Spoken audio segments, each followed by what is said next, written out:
నమస్కారం, నా పేరు పద్మావతి. బీసీ న్యూస్ కి స్వాగతం. తిరుపతి జిల్లా కోటపట్టణంలోని శాంసుందరపురంలో వెలిసి ఉన్న శ్రీ షిరిడి సాయిబాబా మందిరంలో 14వ వార్షికోత్సవ వేడుకలు ఘనంగా జరిగాయి. వేద మంత్రాలతో సాయిబాబాకు నిత్య పూజ, కుంకుమ పూజ, గణపతి పూజ, స్వస్తి పుణ్యవచనం, నవగ్రహ పూజ, నవగ్రహ హోమం, హారతి, మంత్రి పుష్పం, మహాదాశీర్వచనం ఘనంగా జరిగాయి. ఈ సందర్భంగా ఆలయంలో సద్గురు సాయిబాబా విగ్రహానికి పాలాభిషేకం చేసి ప్రత్యేక పూజలు నిర్వహించారు. శ్రీ శ్రీ శ్రీ కోటమ్మ తల్లి అమ్మవారి ఆలయ చైర్మన్ నల్లపరెడ్డి జగన్మోహన్ రెడ్డి, లక్ష్మీ కవితమ్మ దంపతుల సహకారంతో సాయిబాబాకు పలు రకాల సుగంధ ద్రవ్యాలతో అభిషేకాలు చేపట్టారు. హారతి పూజకు అధిక సంఖ్యలో హాజరైన భక్తులు సాయిబాబాను దర్శించుకుని హారతినిచ్చారు. ఈ సందర్భంగా వ్యాపారవేత్త గంధం శ్రీనివాసులు, నిర్మలమ్మ ఉభయదాతలుగా ఆలయ ప్రాంగణంలో భక్తులకు అన్నప్రసాద వినియోగ కార్యక్రమాన్ని నిర్వహించారు. వందలాదిగా వచ్చిన భక్తులు అన్నప్రసాద వినియోగ కార్యక్రమాన్ని సద్వినియోగం చేసుకున్నారు. ముందుగా ఆలయంలో వాకాటి బాలకృష్ణారెడ్డి, గణపతి చంద్రప్రసాద్ నాయుడు 1000 శివలింగాల అభిషేకం చేసి పూజలు చేపట్టారు. ఆలయ కమిటీ సభ్యులు సుబ్రహ్మణ్యం రెడ్డి, ఇప్పలపల్లి కృష్ణయ్య, శరవణన్, బాలు భక్తులకు సాయిబాబా తీర్థ ప్రసాదాలను అందజేశారు. ఈ వేడుకల్లో నల్లపరెడ్డి వినోద్ కుమార్ రెడ్డి, షేక్ మొబీనా బాషా, గాది భాస్కర్, శ్రీ షిరిడి సాయి అక్షయ సేవా సమితి అధ్యక్షులు అల్లం రమణయ్య తదితరులు హాజరై సాయిబాబాను దర్శించుకున్నారు.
ఈ దేవుడిపైన కళ్ళు, ముఖము, చెవులు లింగాకారంలో ఉన్నప్పుడు ఇవన్నీ మనకి కనిపించలేదు. ఎందుకయ్యా అంటే సర్వవ్యాపి ఈశ్వరుడు, అంటే సర్వమంతా వ్యాపించినటువంటి ఈశ్వరుడు. కాబట్టి ఎల్లింగం ఎప్పుడైతే లింగాన్ని పూజిస్తున్నామో అక్కడ పరమేశ్వరుడు అంటే ఎక్కడైనా లింగమే. కాబట్టి రామాను కానీ ఎవరైనా కానీ ఏ నామమైనా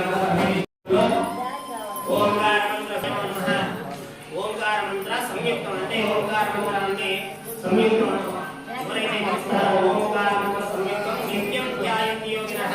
నిత్యం ఎవరైతే ఓంకారాన్ని జపం చేస్తున్నారో నిత్యం ధ్యాయంతి, అంటే ధ్యాయంతి యోగినః, అంటే యోగిగా మంచి దృఢమైనటువంటి ఆలోచన కలిగినటువంటి వాడిగా మాట్లాడాలి. అంటే ఓం అనేటువంటిది మన శిరస్సులో ఉండేటువంటి నరాలతో సహా లోపల ఉండేటువంటి నాభితో సహా నిత్యం ధ్యాయంతి యోగినః తస్మై ఓంకారాయ నమః.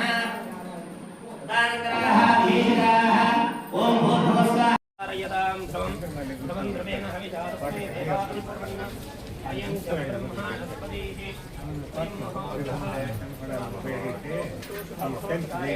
सूर्यादीनां ग्रहाणां अत्यन्त अनुकूल्यता शुभफलाप्तिरस्तु సైడ్ పెట్టు అని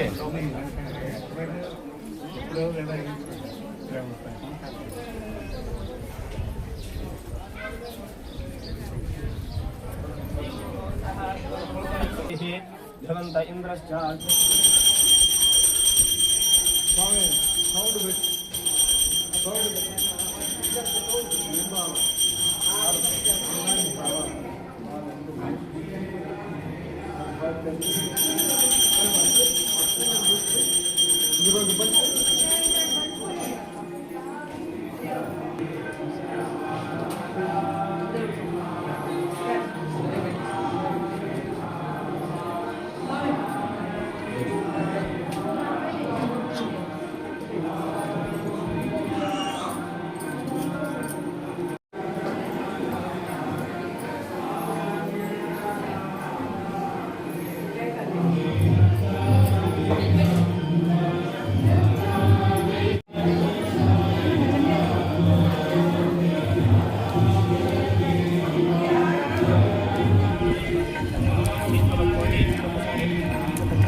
श्रीगंधं समर्पयामि आयने प्रायणे दूर्वा आरोहं पुष्पणेः तदाश्चुन्दरीकानि समुद्रस्य गृहायने पुष्पाणि మొదట్లో వేసేటువంటి పుష్పాలు కానీ ఇవన్నీ ఏమవుతాయి అంటే వాటిలో ఉండేటువంటి వాసన కానీ వాటిలో ఉండేటువంటి రుచి కానీ ఆ రుచి కానీ ఆ రంగు కానీ దేవుడికి చేరవేస్తారు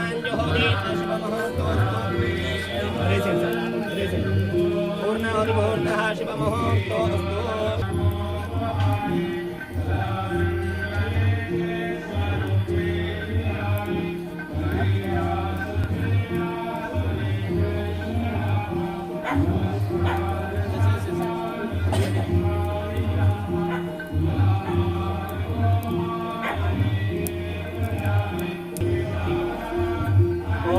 एकादशमे तिस्रष्टमे पञ्चदशमे सप्तदशमे नवदशमे एकादशमे त्रयोदशमे पञ्चदशमे सप्तदशमे नवदशमे एकविंशतिष्टमे त्रयोविंशतिष्टमे पञ्चविंशतिष्टमे सप्तविंशतिष्टमे नवविंशतिष्टमे एकविंशतिष्टमे त्रयोविंशतिष्टमे चतुस्रष्टमे षोडशमे द्वादशमे षोडशमे विंशतिष्टमे अष्टाविंशतिष्टमे द्वात्रिंशतिष्टमे षट्त्रिंशतिष्टमे अस्यैवास्याः अयं मुहूर्तः शुभमुहूर्तोऽस्तु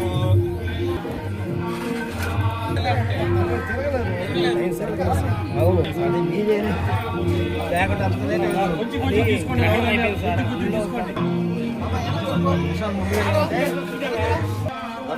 దండం పెట్టుకోండి దూరంగా వచ్చేసి కొంచెం చూసుకోండి ఒక చుట్టే తిరిగేది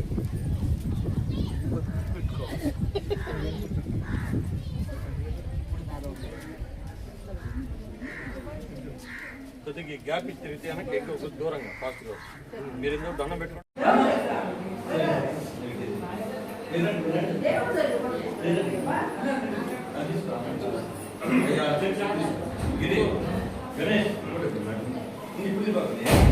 దండం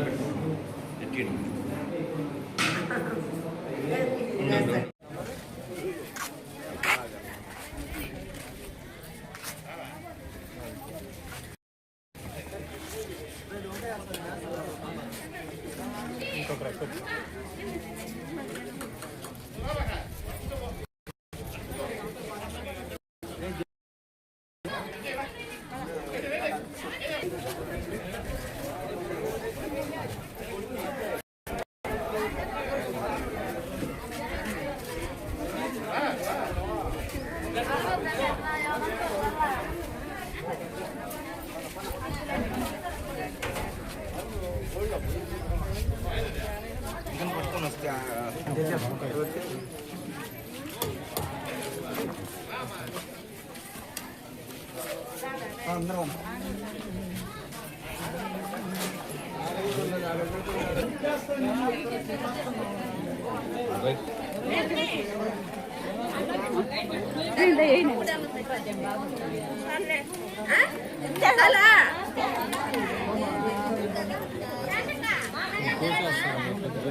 నువ్వు 7 దినాలు ఇంటికి ఇస్తాం కాదు 7 దినాలా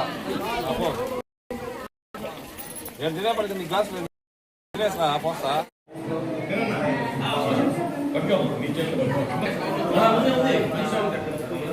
అమ్మా అమ్మా ఒక్క దగ్గర పడి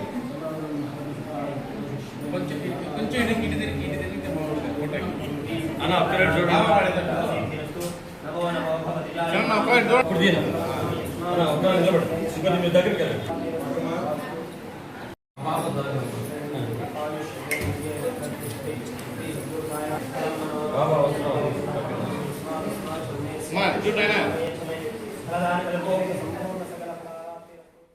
నెల్లూరు జిల్లా కోట మండలం కొత్తపట్నం పంచాయతీ పరిధిలోని వావిలదొరువు గ్రామానికి చెందిన సుస్మిత అనే మహిళపై అదే గ్రామానికి చెందిన కొందరు ఆమెపై దాడి చేయడంతో ఆమెను చికిత్స నిమిత్తం కోట ప్రభుత్వ సామాజిక ఆరోగ్య కేంద్రానికి తరలించారు.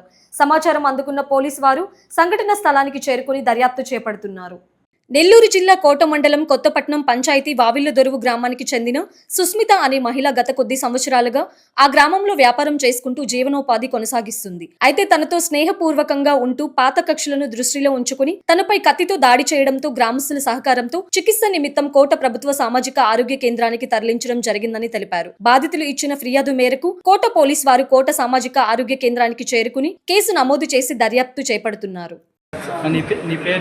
సుస్మిత, మా ఊరు వావిలదొరువు గ్రామం. మేము అక్కడ కొన్ని రోజులుగా అక్కడ కాపురం ఉంటున్నాం. కొన్ని రోజులుగా కొంతమంది నాతో ఫ్రెండ్షిప్గా ఉండి కొంతగా పాత గొడవలు ఉన్నాయి సార్. వాళ్ళు ఈరోజు నన్ను అటాక్ చేసి నా మీద గొడవకు వచ్చేసారు. మా ఇంటికి ఇంచుమించు ఒక 40 మంది దాకా మా ఇంటి మీదకి వచ్చేసారు సార్. వాళ్ళలో మెయిన్ వచ్చి రాయిపు శిరీష, రాయిపు హరిబాబు, రాయిపు పాలే, రాయిపు సంబంధించి వాళ్ళందరూ సార్. ఇంగిలాల రాజశేఖరు, ఇంగిలాల రాజా, ఇంగిలాల భారతి, ఇంగిలాల రాజగోపాలు, అతని భార్య వాళ్ళందరూ కలిసి నా మీద కత్తెత్తుకుని వచ్చి నన్ను నరకాలని చూశారు సార్. మా ఊరు కూడా కాదు, మేము అక్కడ కొన్ని సంవత్సరాలుగా కాపురం ఉంటున్నాం సార్. వాళ్ళు ఏదో పాత గొడవలు పెట్టుకొని నేను అక్కడ అంగడి పెట్టుకుంటున్నానని వాళ్ళకి ఒప్పక వాళ్ళకి ఆపోజిట్గా నేను అంగడి పెట్టుకుంటున్నానని నా మీద పాత విషయం పెట్టుకొని నా మీదకి ఇంతకు ముందు కూడా మా ఇంటి మీదకి వచ్చేసారు సార్. అప్పుడు కొద్దిగా నేను అసలు ఎవరి తోలికి వెళ్ళను సార్, నా పని నేను చూసుకుంటూ ఉంటాను. అక్కడ ఈరోజు వాళ్ళు నా మీద కత్తులు ఎత్తుకొని వచ్చి మా ఇల్లు పీకేస్తాను, మిమ్మల్ని లేపేస్తాను, సాయంత్రం లోపల మిమ్మల్ని చంపేస్తాను, నేను కొన్ని మాటలన్నీ అడుగుతున్నాను సార్. మాకెవరు లేరు సార్ అక్కడ. మా ఊరు కాకుండా మా ఇంటి పక్కన నన్ను తీసుకొచ్చి హాస్పిటల్లో జాయిన్ చేశారు. వాళ్ళు మమ్మల్ని మా ఇల్లు కూడా లేపేస్తారంట, సాయంత్రం లోపల ఇల్లు కూడా తగలు పెట్టేస్తారంట సార్. మాకు మీరే సహాయం చేయాలి సార్. అదే సార్. ముందు వాళ్ళు అంగడి పెట్టుకున్నారు సార్. నా బతుకు కోసం నేను ఒక అంగడి చిన్న అంగడి పెట్టుకోవాలనుకున్నాను సార్. వాళ్ళకి ఆపోజిట్గా నేను అంగడి పెడుతున్నాను. నా మీద దానికుంటా నా ముందు కూడా దాకా ఇదే హాస్పిటల్లో నేను జాయిన్ అయ్యాను సార్. ఇక్కడ నా రికార్డ్స్లో కూడా చెక్ చేసుకోండి సార్ ఒకసారి. నేను అంగడి పెడుతున్నాను, నా మీదకి వచ్చేసారు సార్. అది అనిపోయినాక నేను వేరే చోట అంగడి పెట్టుకున్నాను సార్. అది మనసులో పెట్టుకుని నన్ను ఈరోజు చంపేయడానికి వచ్చేసారు సార్. అది సార్ కారణం. అంతే సార్, నేను అంగడి పెడుతున్నానని వాళ్ళకి బాధ సార్. వాళ్ళకి ఆపోజిట్గా నేను అంగడి పెట్టుకుంటున్నానని చిల్లర అంగడి. అదే సార్ వాళ్ళ కక్ష. నాకు వాళ్ళకి ఎటువంటి సంబంధాలు కక్షలు లేవు సార్ అసలు.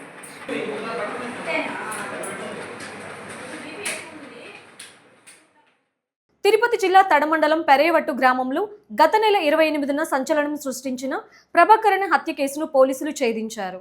ఈ కేసులో పరారీలో ఉన్న 3 నిందితులు తడ రాఘవ కాంప్లెక్స్ పక్కన పాడుబడ్డ హాస్టల్ భవనంలో ఉన్నట్లు సమాచారం అందుకున్న తడ పోలీసులు వారిని అరెస్టు చేశారు. అనంతరం డీఎస్పీ చెంచుబాబు మీడియాతో మాట్లాడుతూ నిందితుల నుంచి హత్యకు ఉపయోగించిన 2 కత్తులు, 1 మోటార్ బైకు స్వాధీనం చేసుకున్నట్లు తెలిపారు.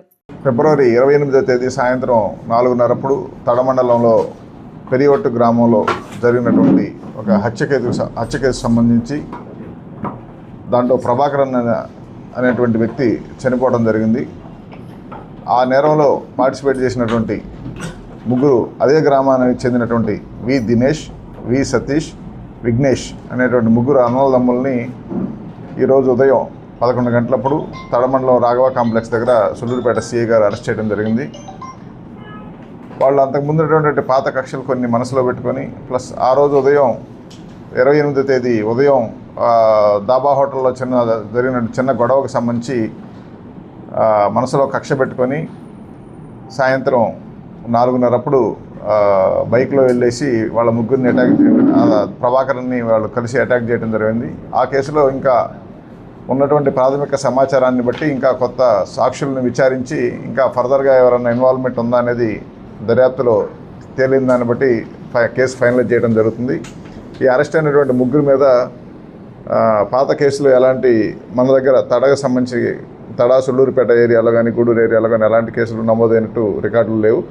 ఇంకా తమిళనాడులో ఏమైనా కేసులు ఉన్నాయనేది విచారిస్తున్నాం. దాన్ని బట్టి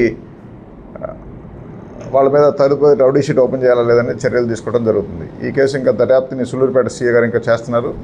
ఎస్పీ గారి ఆదేశాల మేరకు ఈ వేగంగా టీంని ముద్దాయిలను అరెస్ట్ చేయడంలో తడ ఎస్ఐ గారు, సుళ్ళూరుపేట సీఏ గారు, నాయుడుపేట రూరల్ సీఏ గారు చేయడం వల్ల త్వరగా జరిగిన 2-3 రోజుల్లోనే ముద్దాయిలను అరెస్ట్ చేయడం జరిగింది. దానికి సంబంధించి వాళ్ళ స్వాధీనంలో నుంచి 2 కత్తులు, 1 మోటార్ బైకులు స్వాధీనం చేసుకుని నేరానికి ఉపయోగించినటువంటి స్వాధీనం చేసుకోవడం జరుగుతుంది. ఈ కేసు ఇంకా దర్యాప్తులో ఉంది.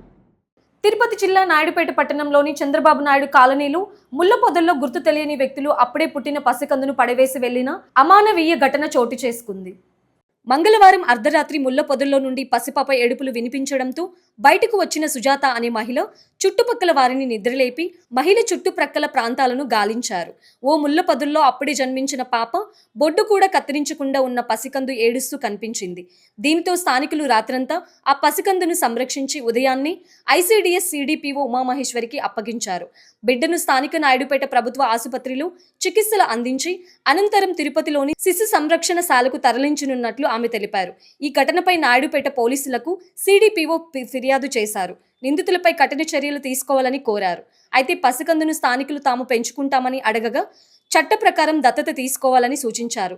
తల్లి పొత్తిళ్లలో సేద తీరాల్సిన ఆ పసికందు ముళ్ల పొదల్లో ఉండడం తెలుసుకున్న ప్రజలు తీవ్ర దిగ్భ్రాంతికి వ్యక్తం చేస్తున్నారు. మరియు అంగన్వాడీ టీచర్ తెలిపిన ప్రకారము సూపర్వైజర్ గారికి తెలియచేయగా అక్కడ ఒక గర్ల్ చైల్డ్ వారు చెప్పిన ప్రకారం అర్ధరాత్రి 2 గంటల సమయంలో ఒక బేబీ అరుపు వినిపించగా, ఏడుపు వినిపించగా వారు వెంటనే ఒక 5-6 మంది అక్కడ లోకల్గా ఉన్న వాళ్ళ స్థానికులు వెళ్ళి చూసి గర్ల్ చైల్డ్గా గుర్తించడం జరిగింది. ఎవరో గుర్తు తెలియని వ్యక్తులు ముళ్ళకంపల్లో పెట్టేసి వెళ్ళిపోయారు. వెంటనే అక్కడ స్థానికులు ఆ బిడ్డని రక్షించారు. రాత్రంతయు ఉదయం 9 గంటలకు మా టీచర్కి తెలియగానే వెంటనే మా అంగన్వాడీ టీచర్ మరియు సూపర్వైజర్ గారు సిహెచ్సి నాయుడుపేటకి తీసుకొచ్చి పీడియాట్రిషియన్ గారికి చూపెట్టగా బిడ్డ హెల్త్ కండిషన్ అంతా కూడా చెక్ చేయడం జరిగింది. మన సిహెచ్సి నాయుడుపేట వారు తెలియజేసిన ప్రకారం బిడ్డ హెల్తీగా ఉన్నప్పుడు వారు హ్యాండ్ ఓవర్ చేసిన తర్వాత మనం శిశుగృహ తిరుపతికి తరలించడం, అక్కడ చేర్చడం జరుగుతుంది. తర్వాత ఎస్ఐ నాయుడుపేట వారికి కూడా ఇన్ఫర్మేషన్ ఇవ్వడం జరిగింది. వారు కూడా వారి విమెన్ కానిస్టేబుల్ గారిని పంపించారు. ఎఫ్ఐఆర్ తీసుకున్న తర్వాత నెక్స్ట్ ప్రొసీజర్ ప్రకారం మనము చైల్డ్ వెల్ఫేర్ కమిటీకి ప్రవేశపెట్టి ఆ బిడ్డని శిశుగృహాలో జాయిన్ చేయడం జరుగుతుంది. ఈ వార్తలు ఇంతటితో సమాప్తం. తిరిగి ప్రసారమయ్యే బీసీ న్యూస్లో మళ్ళీ కలుసుకుందాం. అంతవరకు సెలవు. నమస్కారం.